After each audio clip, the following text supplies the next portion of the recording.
হুম। আউযুবিল্লাহি মিনাশ শাইতানির রাজিম। বিসমিল্লাহির রহমানির রহিম।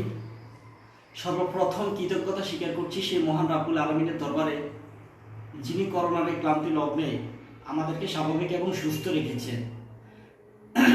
আমি শুরুতেই আবারও কৃতজ্ঞতা স্বীকার করছি এবং শুভেচ্ছা জানাচ্ছি নোয়াখালী অনলাইন স্কুলকে, যাদের অক্লান্ত পরিশ্রমের বিনিময়ে করোনার এই মহামারীর ক্লান্তি লগ্নে প্রতিটি শিক্ষার্থীর শিক্ষা সুনিশ্চিত করার জন্য, প্রত্যেকটা শিক্ষার্থীর ঘরে ঘরে এবং বাসায় বাসায় শিক্ষার আলো পৌঁছে দেওয়ার জন্য নোয়াখালী অনলাইন স্কুল যে কার্যকরী ভূমিকা পালন করছে এবং যে সংগ্রাম করে যাচ্ছে, তাদের প্রতি আমি কৃতজ্ঞতা স্বীকার করছি। এবং তাদের এই কৃতজ্ঞতায় আমাকেও সুযোগ দেওয়ার জন্য আমি আরেকবার কৃতজ্ঞতা স্বীকার করছি। আমি মোহাম্মদ আব্দুল বাতেন, সহকারী শিক্ষক, নারায়ণপুর উচ্চ বিদ্যালয়, চাটখিল, নোয়াখালী। আজকে আমি নবম এবং দশম শ্রেণীর ফিনান্স অ্যান্ড ব্যাংকিংয়ের পঞ্চম অধ্যায় ক্যাপিটাল বাজেটিং অর্থাৎ মূলধনী আয় ব্যয় প্রাক্কলনের একটা গাণিতিক সমস্যা এবং টুকিটাকি আলোচনা নিয়ে সবার সামনে হাজির হয়েছি। যারা আমাদের এই লাইভটি উপভোগ করছো, যে সমস্ত শিক্ষার্থীরা উপভোগ করছেন, যে সমস্ত বিজ্ঞজনেরা আমাদের এই লাইভটি উপভোগ করছেন, সবার জ্ঞাতার্থে জানাচ্ছি। আমরা আজকে যে ক্লাসটা নিয়ে ডিসকাস করব, সেই ক্লাসটা হচ্ছে নবম এবং দশম শ্রেণীর ফিনান্স ও ব্যাংকিংয়ের পঞ্চম অধ্যায়ের মূলধনী আয় ব্যয় প্রাক্কলন। তাহলে শিক্ষার্থী বন্ধুরা সবাই চোখ রাখো আমাদের লাইভের দিকে এবং আমাদের সাথে সবাই শরীক হও। শ্রেণী নবম দশম, বিষয় ফিনান্স ও ব্যাংকিং, অধ্যায় 5। আজকের যে অধ্যায়টা নিয়ে আলোচনা করব, সেই অধ্যায়টা হচ্ছে মূলধনী আয় ব্যয় প্রাক্কলন। শিক্ষার্থী বন্ধুরা, আমাদের আজকের যে অধ্যায়টা সেটা হচ্ছে ক্যাপিটাল বাজেটিং বা মূলধনী আয় ব্যয় প্রাক্কলন। আমরা মূলধনী আয় ব্যয় প্রাক্কলন করার ক্ষেত্রে এবং এই অধ্যায়টা গাণিতিক সমস্যা আলোচনা করব। আলোচনা করার আগে আমাদের টুকিটাকি কিছু বিষয় নিয়ে আলোচনা করতে হবে, যেগুলো না করলেই নয়। তোমরা দেখো, এখানে একটা প্রশ্ন আছে, মূলধন কি, বাজেট কি, মূলধন বাজেটিং কি, নগদ আন্তঃপ্রবাহ কি, নগদ বহিঃপ্রবাহ কি, পেব্যাক সময় কি, আমি সেগুলো নিয়ে আলোচনা করতেছি। তাহলে দেখো, প্রথমে শিক্ষার্থী বন্ধুরা আমরা জানিয়ে দিচ্ছি মূলধন কি। আমাদেরকে যদি প্রশ্ন করা হয় হোয়াট ইজ ক্যাপিটাল, মূলধন কি, আমরা জানবো উত্তর, কোনো ব্যক্তি বা কোনো ব্যবসা প্রতিষ্ঠান বা কোনো কারবার প্রতিষ্ঠান সর্বপ্রথম যেই টাকা বা পুঁজি নিয়ে ব্যবসা আরম্ভ করে বা শুরু করে, সেই টাকা বা পুঁজিকেই ক্যাপিটাল বা মূলধন বলা হয়। আমি মূলধনের সংখ্যাটা আরো একবার দিচ্ছি, কোনো ব্যক্তি বা ব্যবসা প্রতিষ্ঠান সর্বপ্রথম যে পুঁজি বা নগদ টাকা নিয়ে ব্যবসা আরম্ভ করে বা শুরু করে, সেই নগদ টাকাকেই মূলধন বলা হয়। এবার আমাদের দ্বিতীয় প্রশ্ন, শিক্ষার্থী বন্ধুরা সবাই চোখ রাখো এবং দেখো, দ্বিতীয় প্রশ্নটা হচ্ছে বাজেট। What is budget? আমাদেরকে যদি বলা হয় what is budget, what is definition of budget, budget কি? আমরা সাধারণত জানি বাজেট অর্থ নির্ধারণ। আমরা জানি আমাদের দেশের সরকারি এবং আমাদের দেশের সরকারের অর্থ বছর শুরু হয় জুলাইয়ের 1 তারিখ থেকে এবং শেষ হয় পরবর্তী বছরের জুনের 30 তারিখে। সরকারও বাজেট ঘোষণা করে। আর আমরা যারা হিসাব বিজ্ঞান, ফিনান্স, ব্যাংকিং অথবা কারবার প্রতিষ্ঠান করি, আমাদের একটা বাজেটের দরকার হয়। তাহলে আমাদেরকে জানতে হবে ডেফিনিশন অফ বাজেট, বাজেট কি। আমি বাজেটের সংজ্ঞাটা দিচ্ছি। বাজেট অর্থ নির্ধারণ। শিক্ষার্থী বন্ধুরা ফলো করো, বাজেট অর্থ নির্ধারণ একটা নির্দিষ্ট অর্থ বছরে কোন খাত থেকে কত টাকা আসবে, কোন খাতে কত টাকা খরচ করা হবে, তার যে আঙ্কিক মূল্য তা আগেভাগে নির্ধারণ করার প্রক্রিয়াকেই বাজেট বলে। আমি আরো একবার জানিয়ে দিচ্ছি হোয়াট ইজ বাজেট, বাজেট কি। উত্তর, কোন নির্দিষ্ট অর্থ বছরে ব্যবসা প্রতিষ্ঠানে কোন খাতে কত টাকা খরচ করা হবে এবং কোন খাত হতে কত টাকা ইনকাম বা আয় করা হবে, তার আঙ্কিক মূল্য বা গাণিতিক যে মূল্য নির্ধারণ করা হয়, সেটাকে বাজেট বলা হয়। তারপরের প্রশ্নটা ছিল মূলধন বাজেটিং কি। উত্তর, মূলধন বাজেটিং হচ্ছে প্রতিষ্ঠানের দীর্ঘমেয়াদী বিনিয়োগ সিদ্ধান্তের একটি প্রক্রিয়া। আমি আরেকবার বলে দিচ্ছি হোয়াট ইজ ক্যাপিটাল বাজেটিং। মূলধন বাজেটিং কি? মূলধন বাজেটিং হচ্ছে কোনো ব্যবসা বা শিল্প প্রতিষ্ঠানের দীর্ঘমেয়াদী বিনিয়োগ সিদ্ধান্তের একটা গাণিতিক প্রক্রিয়া বা একটা প্রক্রিয়া। এবার হচ্ছে নগদ আন্তঃপ্রবাহ কি। আমার প্রশ্নটা হচ্ছে নগদ আন্তঃপ্রবাহ কি, হোয়াট ইজ ক্যাশ ইনফ্লো। শিক্ষার্থী বন্ধুরা ফলো করো, হোয়াট ইজ ক্যাশ ইনফ্লো, নগদ আন্তঃপ্রবাহ কি। উত্তর, প্রতিষ্ঠানের বিক্রি থেকে এবং অন্যান্য যে সমস্ত কারণে ব্যবসায় নগদ টাকা আসে, ক্যাশ ইনফ্লো অর্থাৎ ব্যবসায় নগদ টাকার আগমন ঘটে, সেই পদ্ধতিটাই হচ্ছে নগদ আন্তঃপ্রবাহ।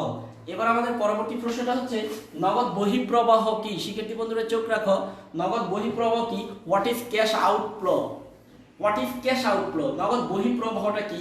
নগদ বহিঃপ্রবাহটা হচ্ছে ব্যবসা বা শিল্প প্রতিষ্ঠানে স্থায়ী খরচ এবং চলতি খরচ মিলে যে খরচগুলোই করা হয়, অর্থাৎ যে সমস্ত খরচ করা হয় সেটা স্থায়ী খরচ হতে পারে, চলতি খরচ হতে পারে, আনুষঙ্গিক খরচ হতে পারে।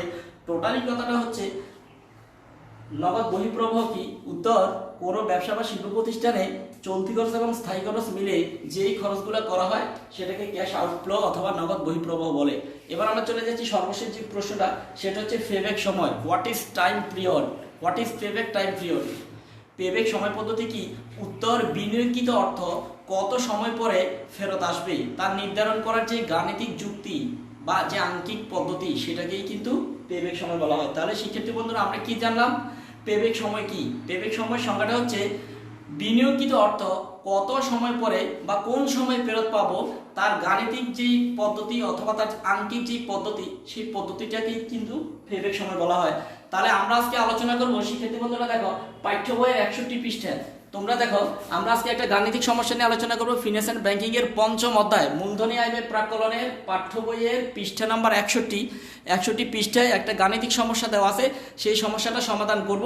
সেই সমস্যাটা সমাধান করার আগে আমাদেরকে বেশ কিছু সূত্রগুলি জানতে হবে। তাহলে শিক্ষার্থী বন্ধুরা দেখো, তোমাদের পাঠ্যপুস্তকের ফিনান্স এন্ড ব্যাংকিং এর 5ম অধ্যায়ের 61 পৃষ্ঠার গাণিতিক সমস্যা অর্থাৎ সৃজনশীল 2 নম্বর প্রশ্ন নিয়ে আমরা আজকে আলোচনা করব।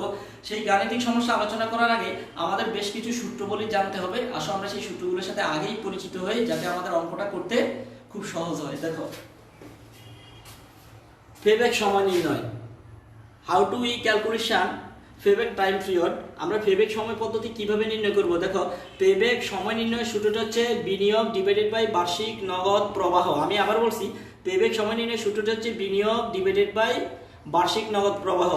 গড় মুনাফা হার নির্ণয়ের সূত্রটা হচ্ছে গড় নিট মুনাফা ডিভাইডেড বাই গড় বিনিয়োগ গুণন 100। গড় নিট মুনাফার সূত্রটা হচ্ছে মোট নিট মুনাফা ডিভাইডেড বাই বছরের সংখ্যা। গড় বিনিয়োগের সূত্রটা হচ্ছে মোট বিনিয়োগ ভাগ 2, অর্থাৎ আমরা জানি মোট বিনিয়োগকে 2 দ্বারায় ভাগ করলে গড় বিনিয়োগ পাওয়া যায়। এবার আসো অবচয়। How to e calculation depreciation. আমরা কিভাবে অবচয় নির্ণয় করব?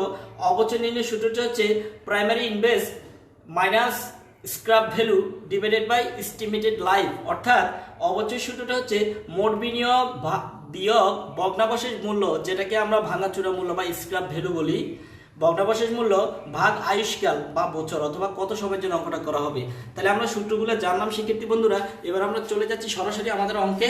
তোমরা যারা আমাদের লাইভটা উপভোগ করছো বা আমাদের আজকের লাইভটা যারা দেখছো, যাদের সামনে বই আছে, তোমরা তোমাদের ফিনান্স এন্ড ব্যাংকিং এর পাঠ্য বইয়ের 61 পৃষ্ঠা অর্থাৎ মূলধনী আয় ব্যয় প্রাক্কলন 5ম অধ্যায়ের 61 পৃষ্ঠার 2য় নম্বর গাণিতিক সমস্যাটা খোলো। আমরা এখন সরাসরি সেই প্রশ্নটা চলে যাচ্ছি।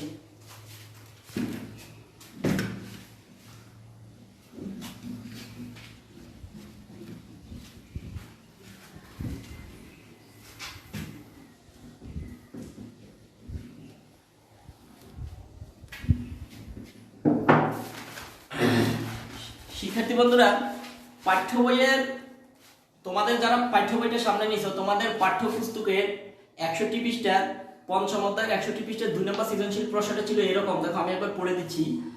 শ্যাম্পু উৎপাদনকারী প্রতিষ্ঠান শাম্পি লিমিটেড ভোক্তাদের ক্রয় ক্ষমতা, রুচি প্রভৃতি বিবেচনা করে বড় সাইজের বোতলের পাশাপাশি মিনি প্যাক, মাঝারি প্যাক ও ক্ষুদ্রাকৃতির বিকল্প কন্ডিশনার তৈরির জন্য একটা প্রকল্প গ্রহণ করতে চায়। আয় ব্যয় প্রাক্কলন করে দেখা যায় 5 বছর মেয়াদী এই প্রকল্পের প্রাথমিক বিনিয়োগ 5 কোটি টাকা এবং বিক্রির পরিমাণ যথাক্রমে 70 লক্ষ, 1.4 কোটি, 2 কোটি, 2.5 কোটি, 1.6 কোটি টাকা। অন্যান্য চলতি খরচ বিক্রয়ের 40% এবং কর হার 30%। আমাদের ঘ নাম্বার প্রশ্নটা বলছে উদ্দীপকের আলোকে প্রকল্পটির গড় মুনাফা নির্ণয় করো। আমরা এখন প্রকল্পটির গড় মুনাফা কিভাবে নির্ণয় করব দেখিয়ে দিচ্ছি, তোমরা অবশ্যই আমাদের সাথে থাকো।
শিক্ষার্থী বন্ধুরা ফলো করো, আমরা দুইটা করে লিখছি, একটা হচ্ছে বিবরণ, একটা হচ্ছে পরিমাণ লক্ষ টাকা। আমাদের শ্যাম্পু উৎপাদনকারী প্রতিষ্ঠান শাম্পি লিমিটেডের যে গাণিতিক সমস্যাটা দেওয়া আছে সেখানে 5টা বছর দেওয়া আছে, এখানে আমরা 5 বছরের জন্য 5টা ঘর করব। প্রথম বছর, দ্বিতীয় বছর, তৃতীয় বছর, তাহলে আমরা এখানে লিখবো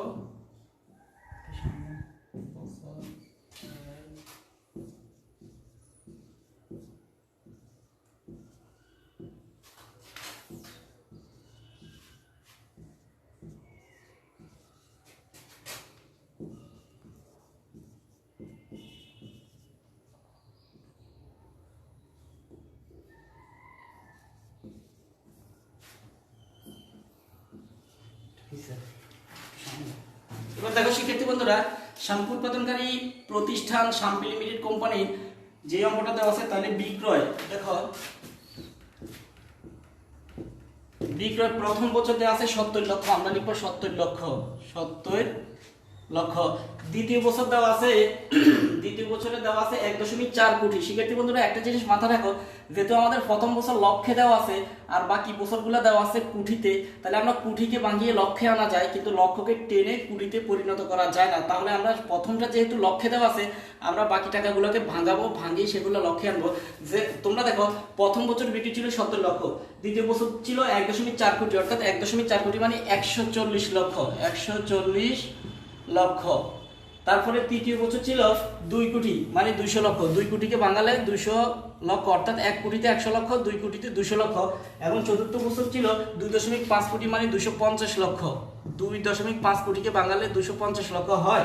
এবং পঞ্চম বছর ছিল 1.6 কোটি বা 160 লক্ষ, 1.6 কোটিকে ভাঙালে 160 লক্ষ হবে।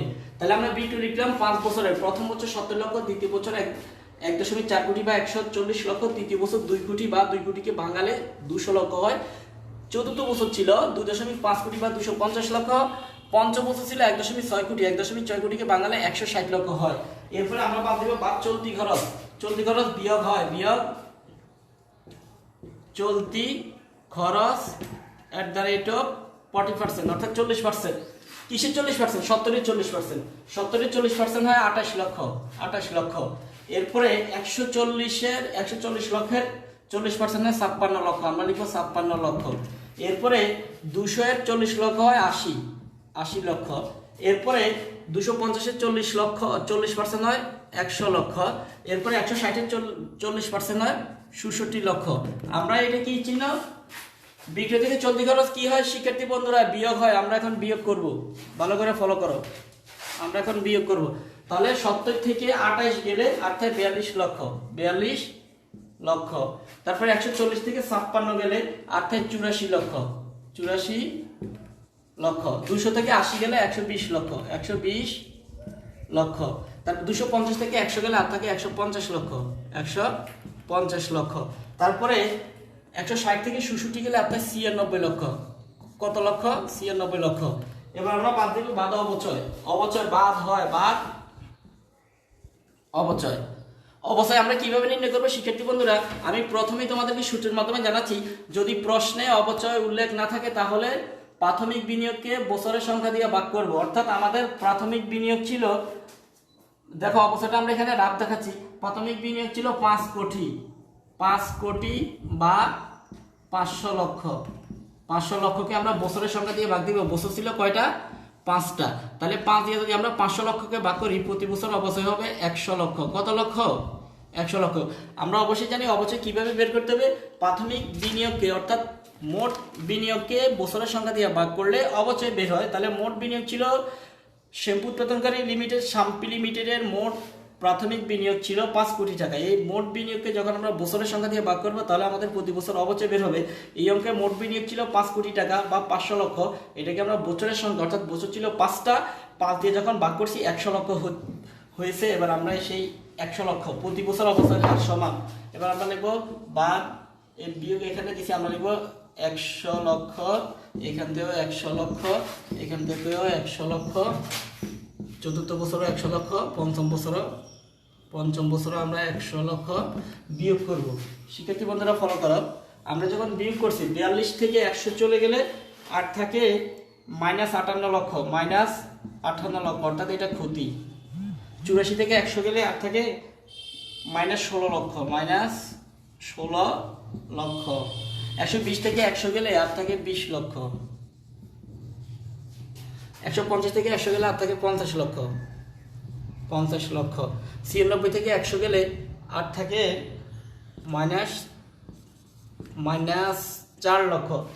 এটার নাম হচ্ছে কি, করযোগ্য মুনাফা। এই যে ফিগারটা বের হলো শিক্ষার্থী বন্ধুরা বিয়োগ করার পর, অর্থাৎ বিক্রয় থেকে চলতি খরচ এবং অপচয় বাদ দিলে যেই ফিগারটা হয় সেটার নাম হচ্ছে করযোগ্য মুনাফা। এটার নাম হচ্ছে করযোগ্য মুনাফা অবলিক ক্ষতি। আমরা এই যেমন দেখো এখানে বিয়োগ হয়েছে, বিয়োগের হলে এটা ক্ষতি। প্রথম বছর ক্ষতি হলো, দ্বিতীয় বছর ক্ষতি হলো, তৃতীয় বছর লাভ হলো, কারণ এখানে মাইনাস নাই, লাভ হলো। চতুর্থ বছর লাভ হলো, পঞ্চম বছর ক্ষতি হয়েছে। এবার আমরা কর হার বাদ দিব। শিক্ষার্থী বন্ধুরা দেখো, অ্যাকর্ডিং বাই দ্য কোশ্চেন প্রশ্নে দেওয়া আছে কর হার 30%, আমরা বাদ কর হার @30%, কর হার 30% বাদ দেবো। শিক্ষার্থী বন্ধুরা তোমরা একটা জিনিস অবশ্যই মাথায় রাখবা, যদি ক্ষতি হয় তাহলে কর হার, ক্ষতির উপরে কর হার আরোপ করা যায় না, ক্ষতির উপরে কর হার নির্ধারণ করা লাগে না। যেহেতু কর হার 30%, এটা ক্ষতি, ক্ষতির উপরে কর হার হবে না। দ্বিতীয় বছর -16 লক্ষ, এটাও ক্ষতি, ক্ষতির উপরে কর হার হবে না। কিন্তু তৃতীয় বছরে আমাদের ক্ষতি হয় নাই, হয়েছে লাভ 20 লক্ষ। 20 লক্ষ 30% 6 লক্ষ, আমরা বাদ দিব 6 লক্ষ। এরপরে চতুর্থ বছরে আমাদের লাভ হলো 50 লক্ষ, অর্থাৎ করযোগ্য মুনাফা হলো 50 লক্ষ। 50 এর 30% 15, আমরা 15 লক্ষ। এবং পঞ্চম বছরে আমাদের ক্ষতি হয়েছে, আমরা আগে জানি ক্ষতির উপরে কর হার নির্ধারণ করা যায় না বা লাগে না, এবার আমরা বাদ দিব। এবার দেখো -58 লক্ষ, -58 লক্ষ, -16 লক্ষের -16 লক্ষ, 20 থেকে 6 গেলে আর থাকে 14 লক্ষ। শিক্ষার্থী বন্ধুরা ফলো করো, 14 লক্ষ। 50 থেকে 15 গেলে আর থাকে 35 লক্ষ।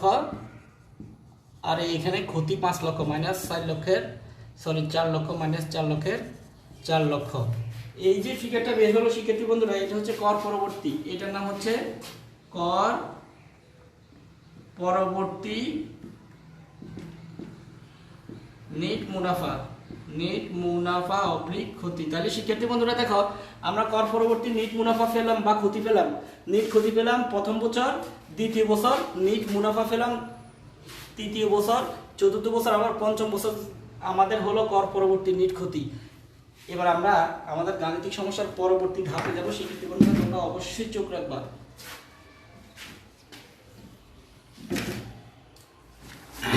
এবার দেখো গড় নেট মুনাফা নির্ণয় করবো আমরা। সুতরাং গড় নেট মুনাফা সমান এতে দেখো প্রথম বছর কত ছিল -58, দ্বিতীয় বছর কত ছিল -16, তৃতীয় বছর কত ছিল 14, চতুর্থ বছর নেট মুনাফা হলো 35, পঞ্চম বছর হলো নেট ক্ষতি কত 4। বছর কয়টা? 1টা 2টা 3টা 4টা 5টা, আমরা 5 দিয়ে ভাগ করব, আমরা এটাকে 5 দিয়ে ভাগ করব, সমানের সমান। এবার দেখো -58 -16 আর -4 যোগ করলে হয় -78 আর +14 আর প্লাস, অর্থাৎ নেট ক্ষতি নেট ক্ষতি নেট ক্ষতি তিনটা নেট ক্ষতি যোগ করছি, আর নেট ক্ষতি হচ্ছে 78 লক্ষ। নেট লাভ যোগ করলে হয় 14 এবং 35 যোগ করলে নেট লাভ 49, 5 এর 5। তাহলে শিক্ষার্থী বন্ধুরা দেখো, এই যে বছর 5 এর 5, 78 থেকে -78 থেকে 49 গেলে আর থেকে -29। এবার আমরা যদি -29, এবার আমরা যদি 5 দিয়ে -29 কে ভাগ করি তাহলে হবে আমাদের হবে -5.8। আমরা -5.8 কি পেলাম? গড় নেট মুনাফা। আমাদের অঙ্কটা কিন্তু শেষ না শিক্ষার্থী বন্ধুরা, আমরা চলে যাচ্ছি পরবর্তী ধাপে। এই অঙ্ক এখনো শেষ হয় নাই, আমরা সবেমাত্র গড় নেট মুনাফা বের করছি। আমাদেরকে প্রশ্নে বলা হচ্ছে গড় মুনাফা হার নির্ণয় করো, আমরা গড় মুনাফা নির্ণয় করব।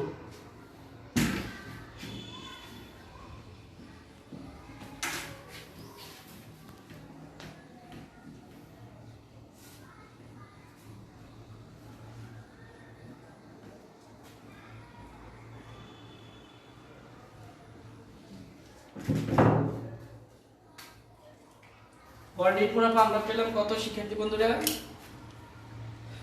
5.8। এবার আমরা গড় বিনিয়োগ বের করব। আমরা এখন জানবো গড় গড় বিনিয়োগ সমান সমান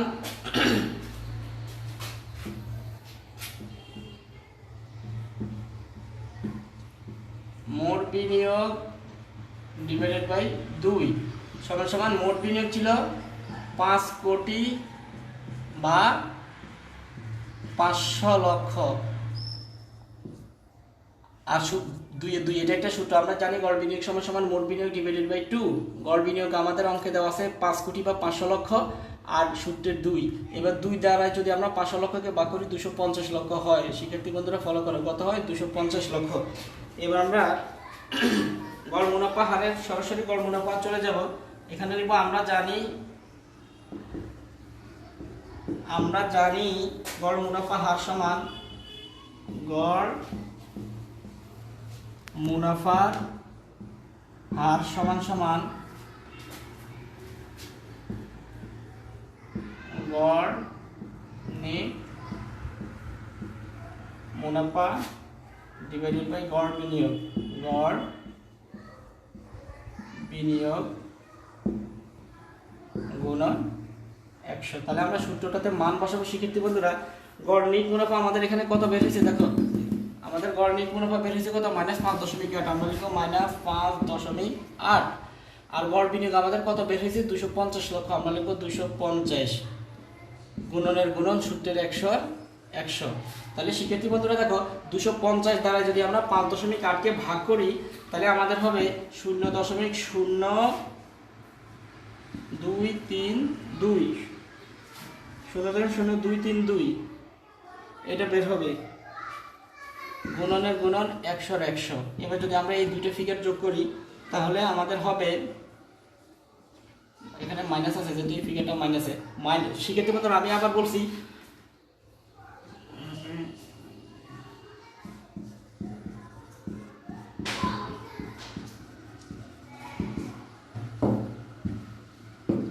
তাহলে শিক্ষার্থী বন্ধুরা ফলো করো। আমরা জানি গড় মুনাফার হার সমান গড় নিট মুনাফা ডিভাইডেড বাই গড় বিনিয়োগ গুণন 100। গড় নিট মুনাফা আমাদের বের হয়েছে কত? একটু আগে আমরা দেখেছিলাম অঙ্কটার মধ্যে। গড় নিট মুনাফা আমাদের বের হলো -5.8। গড় বিনিয়োগ আমরা পেয়েছি 250। কিভাবে পেয়েছি? প্রাথমিক বিনিয়োগকে 2 দ্বারা ভাগ করলে, অর্থাৎ মোট বিনিয়োগ ডিভাইডেড বাই 2। মোট বিনিয়োগ ছিল 5 কোটি বা 500 লক্ষ। 500 লক্ষকে 2 দ্বারা ভাগ করছি 250 লক্ষ। এটা হচ্ছে কি? গড় বিনিয়োগ। তাহলে গড় বিনিয়োগ আমরা পেয়েছিলাম কত? 250 লক্ষ গুণনের গুণন 100। এবার আমরা 5.8কে -5.8কে যদি আমরা 250 দ্বারা ভাগ করি তাহলে আমাদের হয় 0.0232 গুণন 100। এবার এই দুইটা ফিগার যদি আমরা গুণ করি, অর্থাৎ 0.0232কে যদি আমরা 100 দ্বারা গুণ করি তাহলে -3.2 হয়। তাহলে শিক্ষার্থী বন্ধুরা আমাদেরকে বলা হচ্ছে উদ্দীপকের আলোকে প্রকল্পটির গড় মুনাফা হার নির্ণয় করা। আমরা উদ্দীপকের আলোকে প্রকল্পটির গড় মুনাফা হার নির্ণয় করলাম। আমরা জানি মূলধন বাজেটিং অর্থাৎ ক্যাপিটাল বাজেটিং, মূলধনী আয় ব্যয় প্রাক্কলন, এই অধ্যায়টা করতে গেলে আমাদের বেশ কিছু সমস্যার সমাধান করতে হয়। আর এই সমাধানগুলো আমাদের জন্য খুব সহজ হয়ে যাবে কখন? যখন আমরা সূত্রগুলো জানবো, পাঠ্যপুস্তকটা ভালো করে পড়বো। তাহলে শিক্ষার্থী বন্ধুরা আজকে আমরা কি শিখলাম? গড় মূলধন বাজেটিং কি, মূলধন কি, বাজেট কি, মূলধন বাজেটিং কি, নগদ আমদানি প্রবাহ কি, নগদ বহিঃ প্রবাহ কি, পেমেন্ট সময় কি, গড় মুনাফা নির্ণয় করার জন্য যে কৌশল এবং কলা কৌশল, যে সূত্রগুলো দরকার আমরা সেই সূত্রগুলো তোমাদেরকে প্রয়োগ করে দেখিয়েছিলাম। এবং পাঠ্যপুস্তকের 61 পৃষ্ঠার সৃজনশীল 2-এর যে গাণিতিক সমস্যাটা দেওয়া ছিল, সেই গাণিতিক সমস্যাটার নাম ছিল উদ্দীপকের আলোকে প্রকল্পটির গড় মুনাফা হার নির্ণয় করো। আমরা প্রকল্পটির গড় মুনাফা নির্ণয় করে আমরা পেয়েছিলাম কত? -2.32% প্রায়। তাহলে শিক্ষার্থী বন্ধুরা আশা করি আমাদের ক্লাসটা তোমাদের অনেক ভালো লেগেছে। এরপরেও আমরা আরো নতুন নতুন মজার ক্লাস নিয়ে তোমাদের সামনে হাজির হব এবং সবসময় চেষ্টা করব তোমরা যাতে ভালো কিছু শিক্ষা গ্রহণ করো। আমি ক্লাসটা শেষ করার আগে একেবারে হৃদয় থেকে এবং আমার নারায়ণপুর আরটি উচ্চ বিদ্যালয়ের পক্ষ থেকে সমস্ত শিক্ষার্থীদের পক্ষ থেকে আমি শ্রদ্ধা ভরে কৃতজ্ঞতা স্বীকার করছি নোয়াখালী অনলাইন স্কুলকে, যারা করোনার এই ক্লান্তি লগ্নে এরকম একটা মহৎ উদ্যোগ নিয়ে শিক্ষার্থীদের ঘরে ঘরে এবং বাসায় বাসায় শিক্ষার আলো পৌঁছে দেওয়ার জন্য অগ্রণী ভূমিকা পালন করছেন এবং আমাকে একটা সুযোগ দিয়েছিলেন শিক্ষার্থীদের একটা ভালো ক্লাস করার জন্য। তাহলে শিক্ষার্থী বন্ধুরা তোমরা সবাই ভালো থাকবা, সুস্থ থাকবা, নিরাপদ থাকবা, অবশ্যই পাঠে মনোযোগ দিবা, বাসায় বসে প্রচুর পরিমাণ পড়ালেখা করবা এবং 2 মাস মাস্ট প্র্যাকটিস, অর্থাৎ প্রচুর পরিমাণ চর্চা করবা। সবার নিরাপদ, দীর্ঘায়ু ও সুস্বাস্থ্য কামনা করে আজকে আমি এখানেই বিদায় নিচ্ছি। তোমাদের সকলের প্রিয় শিক্ষক মোহাম্মদ আব্দুল বাতের, সহকারী শিক্ষক, নারায়ণপুর আর্য উচ্চ বিদ্যালয়। ধন্যবাদ নোয়াখালী অনলাইন স্কুলকে। আল্লাহ হাফিজ।